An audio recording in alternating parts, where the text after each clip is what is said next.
with Chris Broussard. We're going viral. Anthony Davis is now officially a member of the Lakers, and he's getting to know his new teammates. Take a listen. You guys love my t-shirt. It's Tuesday somewhere, so you know what that means? It's Taco Tuesday! Dior, what is it today? Taco Tuesday. Bryce, what is it? Taco Tuesday. Savannah, what is it? It's Taco Tuesday. Why you so cold? We got new people here for Taco. What is it? Taco Tuesday. You think you're out of it, Ronnie? What is it? Taco Tuesday.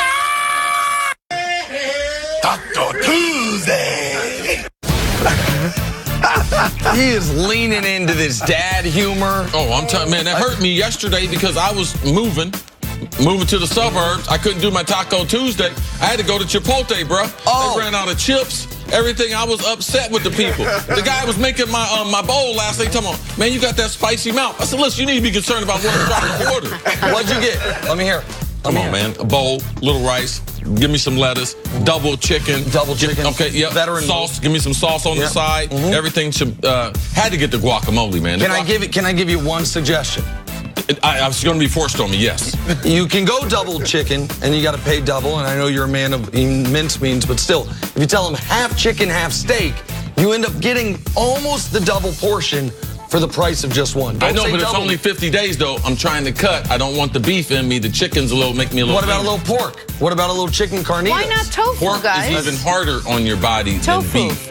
Tofu, what about the barbacoa? Barbacoa. What about no more suggestions? Just steam the kale.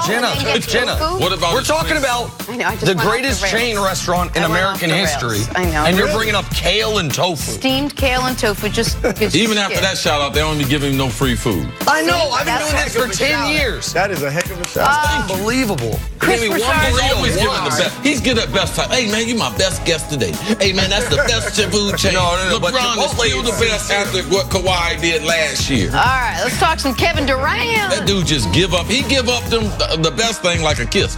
Like when the Nets acquired Kyrie Irving to play along, excuse me. Well, I know 3 of them in jail. Acquired Kyrie Irving. We should just, I don't even know what the question is. When the Nets got Kyrie to play alongside KD this offseason, little details getting in the way, and that is when would KD actually see the court? The two-time Finals MVP is recovering from an Achilles tear, could sideline him for the entire season. And Nets GM Sean Marks is okay with that, saying, quote, we're certainly not going to rush him back. It's going to be a Kevin Durant decision. So, Broussard, what'd you have for lunch? And also, what's your reaction to all of this? Yesterday, I had a burger and fries. Good for you. Nice setting. Food was okay, but nice setting. But anyway, look, he said the right things. I mean, obviously, you signed him for 4 years. You don't want to put year 2 and maybe even beyond in jeopardy by rushing him back. So obviously, that's the right thing to do. Now, I've heard you talk about how you think he could be back next season. There are some people I've talked to in the league who feel the same way, like he could be back next season. They've got a tremendous medical staff. We know it's the doctor who operated on him. Yes. So he fully trusts them. If they say he can come back, they will be hard to deal with, even if he gets back late in the season or even in the playoffs. Because when you're 7 feet and can shoot, like Kevin Durant's he can game, ease himself into it. It's not like bringing in a ball. This is not Dominic Wilkins. Right. I mean, you know, bringing in. This is not Kobe. No, a LeBron, a Kobe, a Dwayne Wade, a Kyrie, a guy that's ball dominant is harder to fit in. Whereas Kevin Durant, a shooter, 7 feet, can shoot out to 3 anywhere on the court. He will be able to fit in smoothly, and they could be tough if he gets back next season. And his style, which I do believe, because a lot of my predictions are based on modern-day medicine, what the technology is, and it happens a lot at the beginning, not at the end. Well, what's different now with the Achilles? They don't immobilize it. They don't put you in a cast. They get you up and get you rehabbing so you don't have all that atrophy. You don't lose all that muscle mass. Now, Kevin Durant, you saw his calf. He ain't got no muscle mass to be able to lose there. But the type of shape that he was in when he got hurt, it shall lead to him having a speedy recovery. Now, as far as rush, when you're training an elite athlete, He's pushing it every day.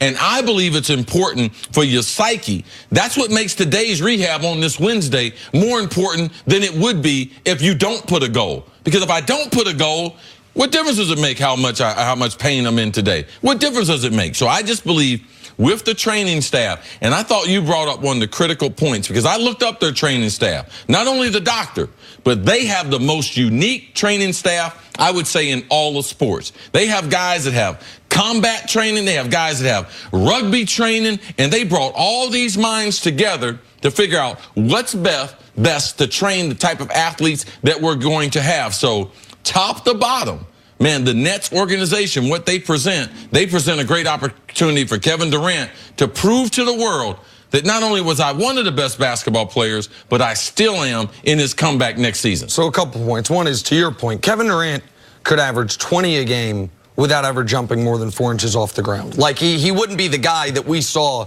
running roughshod over the Clippers after he said to the world, I'm Kevin Durant, but he would still be an all-star level player without needing almost any athleticism on the offensive end because his ability to shoot and how tall he is and how long his arms are. There's no system that he doesn't fit into. Right, correct. Exactly. And even if it's just spot up, let Kyrie run the show, go spot up. He is, I mean, can he be a super rich man's Ryan Anderson from when that, you know what I mean? Like, of course he could be. Yes. So we know when he comes back, even if he's not his old self yet, he is a huge addition. It's not gonna be like, man, Gordon Hayward, he's out there and he's hurting us. That's not the situation. And to your point, Chris, I totally expect KD to say, how long Kobe take? 240 days? 239 is my goal. I'm going to try to, because KD's talked about how he's looked up to Kobe. Kobe's one of his favorite guys. Kobe's 240 days is about the quickest recovery we've seen. One of his buddies from high school. Yep. Rudy Gay. Yeah, and Rudy Gay's recovery was 273 days, about a month longer than Kobe. So 240 days would put him back the first week of February. And then the Nets are really in business. Then you got a couple months to figure things out together, get him into shape, and then go into the postseason. And Rudy Gay was with one of the most conservative training staffs in San Antonio. They went on record to say Rudy Gay was at least available a month before he played in a game. And so with all that said, I agree he should have that target, because if you don't have the target of next season, it's the difference between trying to be back in 8 months after the injury and be back 15 months after the injury. Because if you're not going to, because of when the injury happened, we'd be talking, instead of February of 2020, essentially November of 2020. It's an enormous difference. And the pushing yourself each morning. If you think, man, every single day, it's the difference in that. So I get it. But I also agree with Sean Marks 100%, which is they will treat him as the priceless asset that he is and not rush him. He might try to rush himself. It will be the Nets' job to pull back on the reins rather than what Golden State did, which I think was kind of, you ready?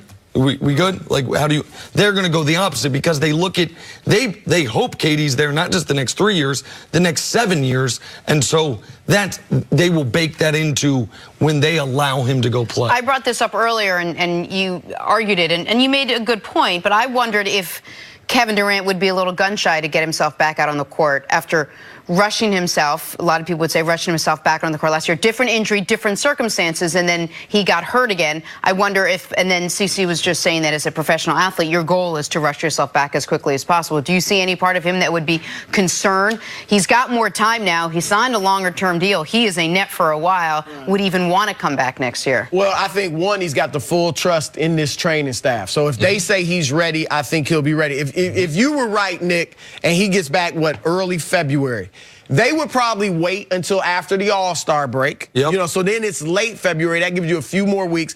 You know this, Chris, whenever he comes back, even if he waits till the following season, there's going to be doubt. That's just something an athlete has to fight through. First time you see him live bullets. Yeah, no. When you have an injury, you have to fight through that no matter what the situation. So that'll be there. But if he can come back late February, work. There's going to be rust. As great as he is, there will be rust. That's what he'll work through. If he could be ready, Kevin Durant by the playoffs, But no matter when he comes back, Jenna, they will go through the full process, which they did in Golden State. They did this practice, that practice, this game, you're in time management. Like Golden State, he didn't go through a full practice and then no minutes restrictions. Right. It was ridiculous. No, the day after, see how he looks. No, there was none of that. All right, Chris, thanks so much for hanging today. Appreciate it. Coming up, will the Lakers-Clippers rivalry produce the next NBA champion? That's next on First Things First.